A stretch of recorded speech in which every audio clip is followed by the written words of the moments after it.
on continue avec une autre séance qui traite l'implication des cytokines dans les troubles comportementaux. On a vu la séance passée l'implication des cytokines dans la dépression.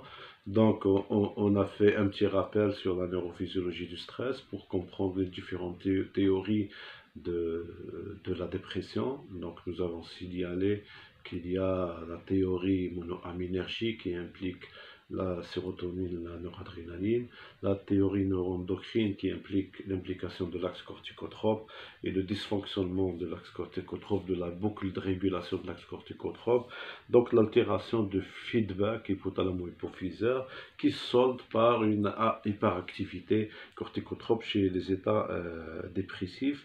Et nous avons expliqué la théorie macrophagique de la dépression. Donc, par la suite, on a vu l'implication des différentes cytokines impliquées notamment dans l'immunité innée, et majoritairement c'est des cytokines pro-inflammatoires qui interviennent dans la dépression, notamment le TNF, l'interféron gamma, l'interleukine 1, etc. Et aujourd'hui, on va voir l'implication des cytokines dans d'autres situations qui touchent le système nerveux. Ces situations se résument par exemple dans le cas des cytokines qui assurent la neuroprotection, telles que l'interleukine 6, etc. Donc, ils sont présents, synthétisés dans le cerveau dans le but d'assurer la neuroprotection. D'autres cytokines, par contre, sont impliquées dans la neurodégénérescence et l'installation de certaines pathologies. D'autres cytokines sont incriminées lors des infections, lors des parasitoses, infections parasitaires ou infections virales. Tout ça, on va le résumer dans le tableau suivant. Les cytokines peuvent être impliquées dans la neuroprotection et l'adaptation du système nerveux face aux hyperactivités neurotoxiques. Par exemple, nous avons relevé des actions de l'IL6 qui étaient favorables à la survie et la différenciation des neurones en culture. Nous avons dans certaines structures cérébrales qui ont subi un processus de dégénérescence, nous avons relevé la présence de l'interleukine 1 et de son arrêt messager.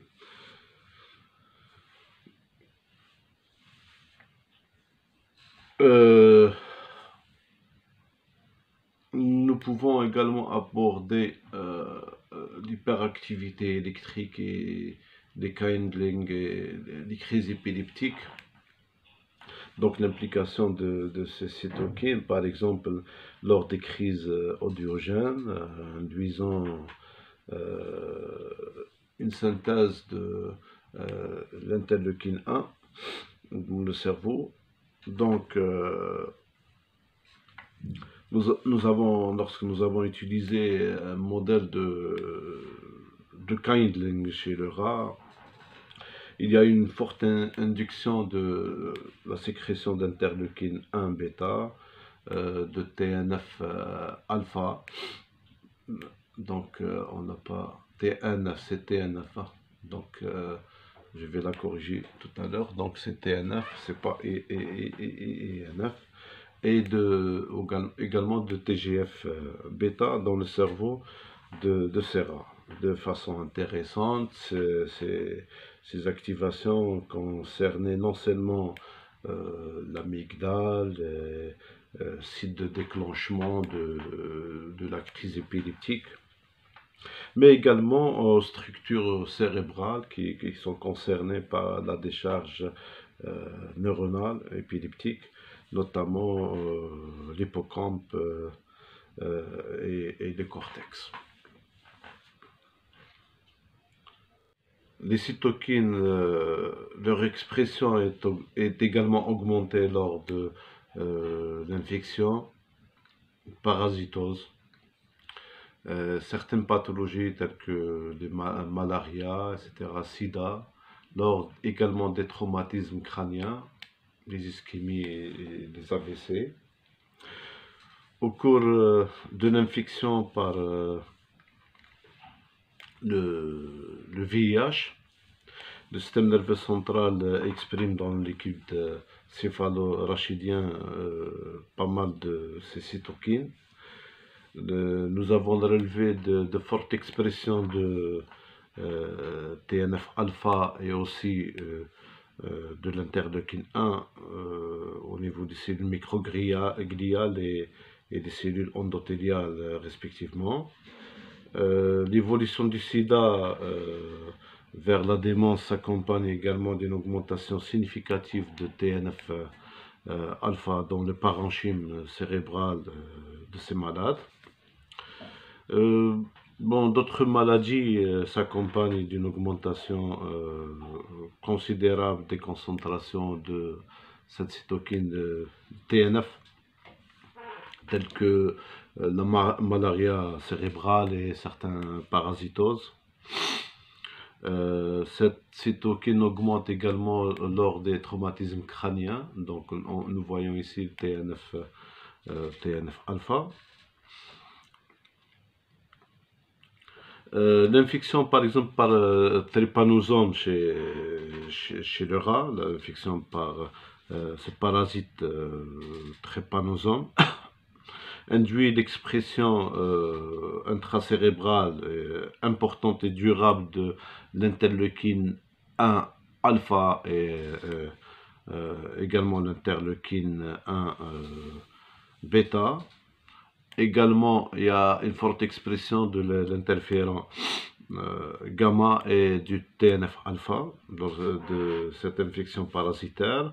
Or, le parasite arrêté dans le plexus choroïde et la région fragilisée de la barrière hémato-encéphalique, en l'occurrence l'organe de circumventriculaire, ne pénétrait pas dans le cerveau. Donc on sait que le parasite ne peut pas pénétrer dans le cerveau. Cette observation illustre l'existence d'un mécanisme de transfert de l'information de l'extérieur vers le cerveau, comme nous l'avons vu lors des chapitres précédents. Et cette expression va se solder par la production de cytokines. Un autre exemple, c'est l'exemple de l'infection par le virus de Borna, qui est un virus neurotrope qui entraîne la maladie de Carré. Dans cette situation, les neurones participent à la production intracérébrale de TNF.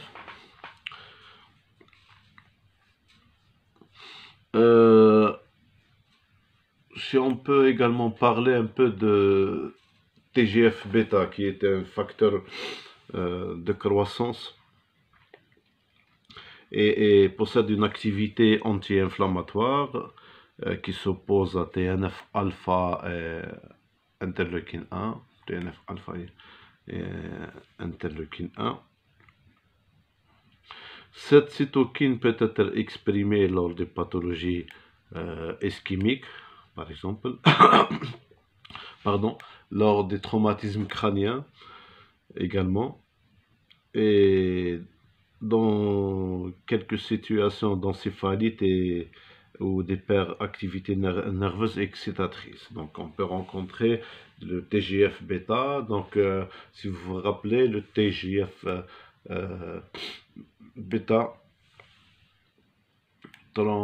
nous avons nommé transferring growth factor ou transforming growth factor, c'est la même chose. Donc TGF-bêta, donc on l'a rencontré dans plusieurs modèles expérimentaux de neurotoxicité et également des ischémies. Donc on peut souligner également l'implication de certains cytokines tels que l'interleukine 1 et TNF-alpha dans la sclérose en plaques que nous allons voir par la suite tout à l'heure, particulièrement lors des poussées dans le cadre de cette maladie et des formes chroniques progressives. Par ailleurs, le TNF-alpha est présent dans le cerveau sur les sites des plaques, principalement dans les astrocytes et les macrophages. Donc, je vous invite à consulter votre cours qui traite l'immunopathologie.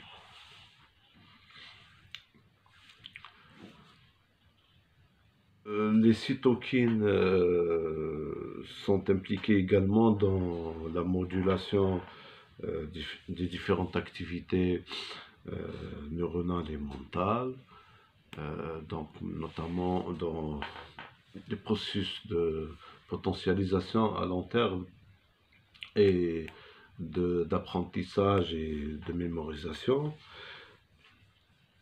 Par exemple, l'interleukine 1 circulante peut agir sur les neurones de l'hippocampe en modulant la libération de l'acétylcholine, qui est un neurotransmetteur, un neuromédiateur impliqué dans le processus de mémorisation. L'interleukine 1 peut également inhiber la potentialisation LTP, potentialisation à long terme, qui est un phénomène de sensibilisation synaptique associé au mécanisme d'apprentissage et de mémorisation.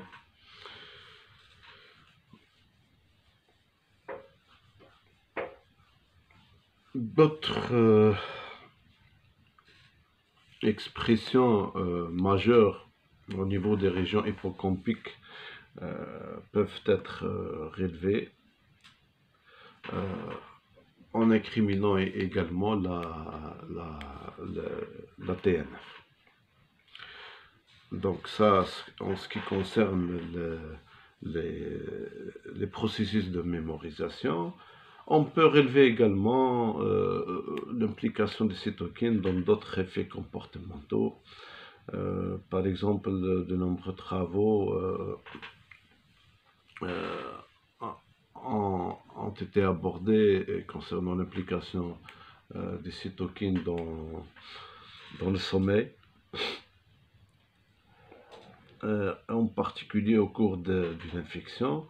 Les cytokines incriminées sont surtout l'interleukine 1, bêta et le TNF, qui ont un rôle important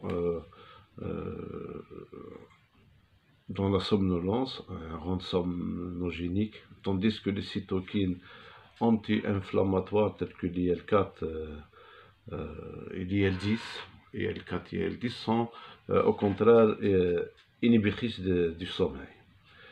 Par exemple, des expériences de privation du sommeil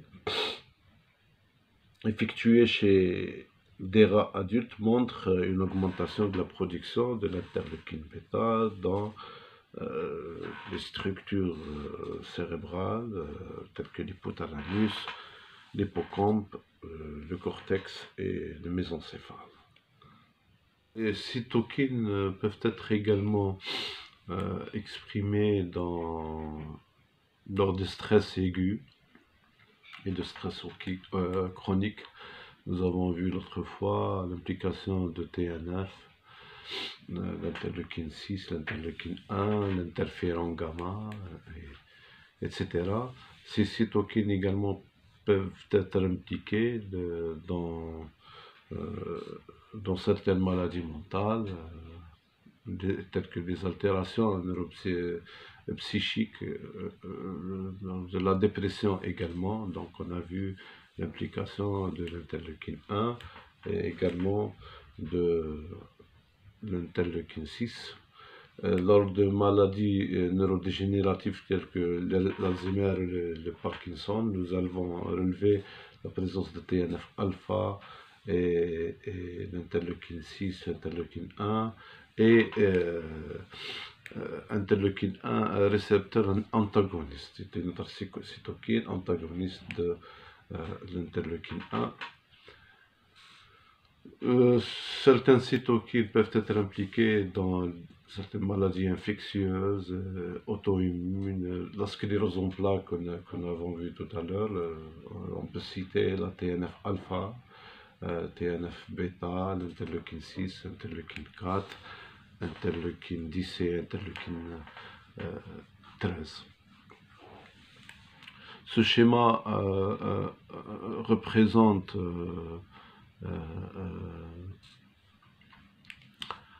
une partie de ce qu'on a nommé l'autre fois syndrome général d'adaptation.